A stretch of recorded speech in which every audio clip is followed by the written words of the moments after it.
Is my business really, really profitable? I meet with business owners and they often say, my business is very profitable. But then later on in the conversation, I start to hear the rest of the story. For example, I start to hear things like, oh, I don't pay myself a salary yet. But they work full time in their business, so I'm scratching my head. Then they might say things like, I struggle to pay my bills on time. Last week I had to borrow from my line of credit to make payroll. I cannot afford to hire someone to help me. No, I don't have the money to replace old assets. The assets that I bought when I started my business, they're starting to wear out. My computer, my printer, my car, all these assets, this starting to cost more to actually repair it, but I don't have the money to replace it. I guess I'm going to have to borrow some money. Oh my goodness, I have not started saving for retirement. Ooh, it's way too early in my business to do that. I'll take care of that next year. Oh, I cannot afford to pay employee benefits. Have you seen the cost of health insurance lately? Oh, I can't afford that. I don't even know when I'm going to be able to start with employee benefits. Last week, I lost sleep worrying about a customer's past due balance. I really needed them to pay me so I could pay my bills on time. A truly profitable business provides money to pay the owner's salary, meet current obligations, and also invest in the future. So here are some signs. A truly profitable company generates the money that is needed to pay all of the expenses on time. Plus, it has the money needed to pay the owner's salary and the benefits, including retirement, especially if the owner works full-time in the business and the owner is providing the service that's actually generating the majority of the sales. So as the owner, you should be paid a salary and benefits. If you do not start today saving for retirement, you will be very surprised when you blink and it's retirement time and you don't have anything saved for retirement. You've got to be very intentional about that because you as the business owner, you've put all your eggs into this basket, into this business. And so it's more important than ever for you to take ownership of not only your current financial needs, but also your retirement in the future. Also, there should be enough money where you pay your quarterly estimated income taxes. That way you can have that steady cash flow throughout the year. So that way at tax time, there's no surprises. You should also have the money needed to hire the help that you need, whether it's an employee, part-time, full-time, whether it's a subcontractor that you need to help you with the project, or whether it's professional, lawyer, tax accountant, bookkeeper, marketing consultant. There should be enough money where you can hire the help that you need to help you have a truly profitable company. Also, you should have the money where you do not need to borrow money to operate. Now, keep in mind, you may need to borrow money to fund your growth plans. So if you are thinking about buying a new building and you want to have a mortgage on that building, that's very different than borrowing money just so you can keep the lights on and operate. Your pricing and your systems should be set up to where you do not need to borrow money just to survive and operate. So borrowing money to operate is a no-no. Borrowing money to fund growth, it's a possibility depending on your growth plans. Also, you should have the money that you need to replace old assets. Let's face it, the assets that you're using now are going to wear out, become obsolete. You're going to need to upgrade just so you can maintain the same sales level. So you've got to have some money set aside so you can replace those as you need to. The last thing you want to do is burn money because you're repairing assets instead of just replacing them when you need to. Create an emergency fund. There should be enough money to where you can have an emergency fund where when you have a great month, one month, you're saving up some of that extra money because a slow month is coming. It might be next month, it might be a year from now, but it's definitely coming. You should have the money to fund growth plans. Instead of just waiting for all of a sudden to start growing, start assuming that, hey, you're going to want to grow a little bit. Whether you're hiring or adding a new building, adding a new service, you probably have dreams. Put some money behind that. Start saving that money so you can fund your growth plans. Now, this is a very advanced move. When you have enough money left over after you've paid all of your commitments and you've saved for everything else, and you can actually pay a cash distribution, a return on the investment to the owner as a reward for all the risk that you've taken for your business, this is the ultimate sign that you have a truly profitable company. Because when you can pay all of those bills and you still have excess cash, and you have the freedom to choose how you spend that money, and you get to choose to spend it on equity distributions, that is a very advanced money move. And so congratulations if you are in this category, because that's a very, very good sign that you've got a truly profitable business. So if you do not have a truly profitable business today, you can make it to where you have one. So here are some tips to help you. First, review your prices. You want to make sure that your prices really, really, really include all of your cost. Go back through your check register, look through your credit card statements, look through everything. You will be surprised at how little bitty costs really add up. And so when you're setting your prices, make sure you consider all of those costs. But not only consider them all for today, project what your future costs are going to be. I'm sure you've dreamed about what 3 years are going to look like from now. What are those additional costs? What does your team look like? How much money will you need for the assets and the team that you want to build? So go ahead and project those costs, because when you only base your pricing on today's cost, but then 3 or 5 years from now, you increase your prices by a lot, then you might lose some of those customers.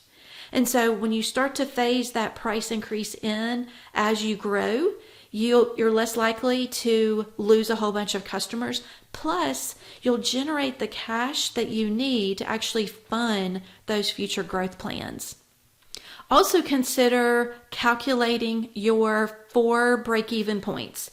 This might seem like a lot because most experts only talk about 1 break-even point, your profit break-even point.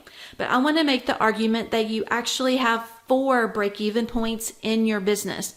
You want to consider your profit. How much do you need to sell so that way you can cover all of your expenses?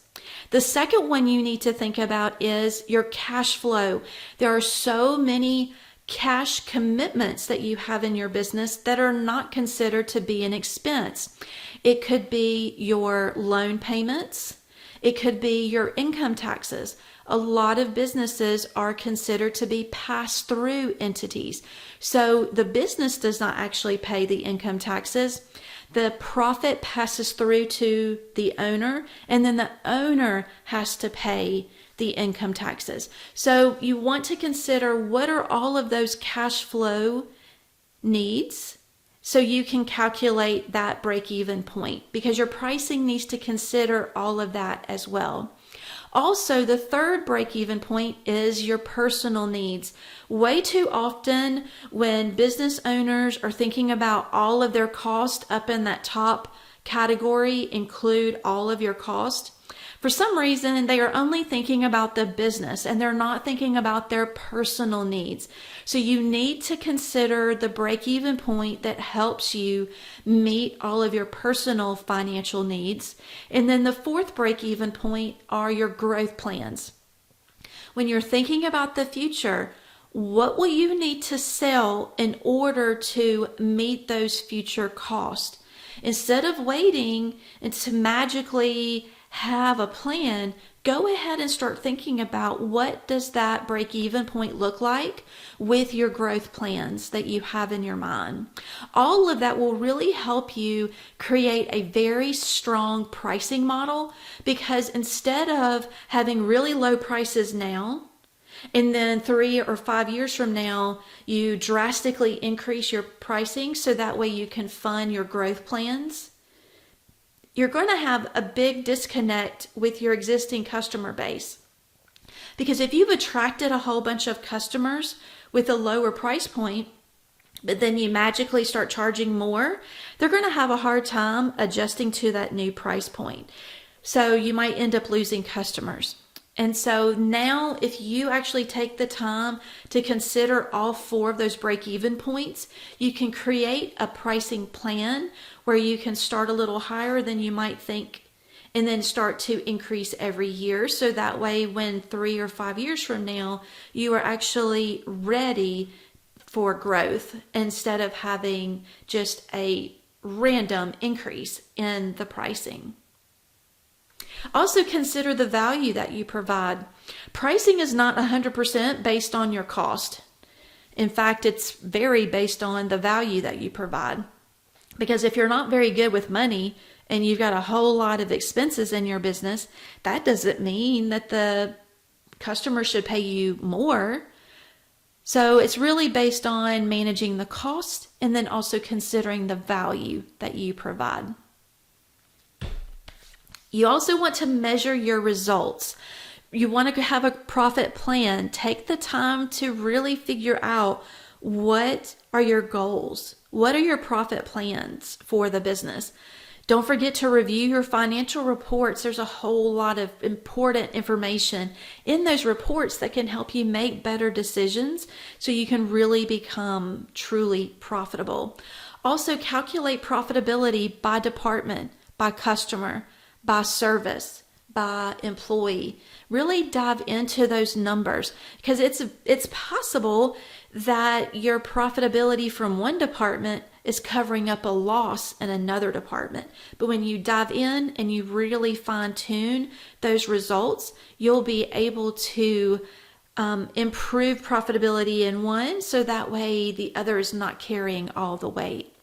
And then also compare to your benchmarks, whether it's your previous year or maybe to the industry. Just look for ways to make small improvements. You'll really be surprised at how 0.5% here and 1% there, it can really add up over time and have a real impact on your bottom line. You want to fine tune your systems as well. You and your employees, your entire team, you need to have a system that focuses on not only generating sales, but also converting the sales to profit and then converting the profit to cash. Everybody needs to be on board with how their daily decisions, their daily actions contribute to generating sales, converting to profit, and collecting that cash. Reduce waste. There's a whole lot of waste in a lot of companies. You can just, once you start looking through that lens of, hey, is this wasteful? Do I really need this? Are there overruns in your system where there's labor costs a whole lot more than you think? And I'm not talking about the amount of money that you pay per hour. I'm talking about the efficiency. Did you quote a project on 4 hours, but it's somehow taken 10 hours? That's waste. And so you can, with better training, better communication, better accountability, you can look for ways to help you reduce all of that waste that could be in your business. Also look for ways to eliminate duplicate systems. If you've got a system to where an employee has to call and verbally tell one person, then they have to handwrite it on their timesheet, and then they're typing it into the customer's record, that is a whole lot of wasted time on a duplicate system. Look for ways to reduce some of those steps. Can you make it to where that employee types it into that customer record one time, and then whoever needs to review it from an administrative standpoint, they just know to go review those notes. And then the timesheets are pulled from the systems that are already out there. Just really look for ways to eliminate any of those duplicate systems and also streamline manual systems. You'll be really surprised at how many times you might have someone typing the information into one system and then another department is manually retyping the exact same information into their system. There's so much technology out there where you can start connecting those two worlds and eliminate the silos between those departments and eliminate those manual systems. So when you're running a successful business, it requires you to not only make sense of the past, you also need to manage the present, but the key is to also plan for the future. Thank you so much for watching. You know what to do. Please help me spread the word. I am on a mission to help business owners better understand their business finances. Thank you so much for watching.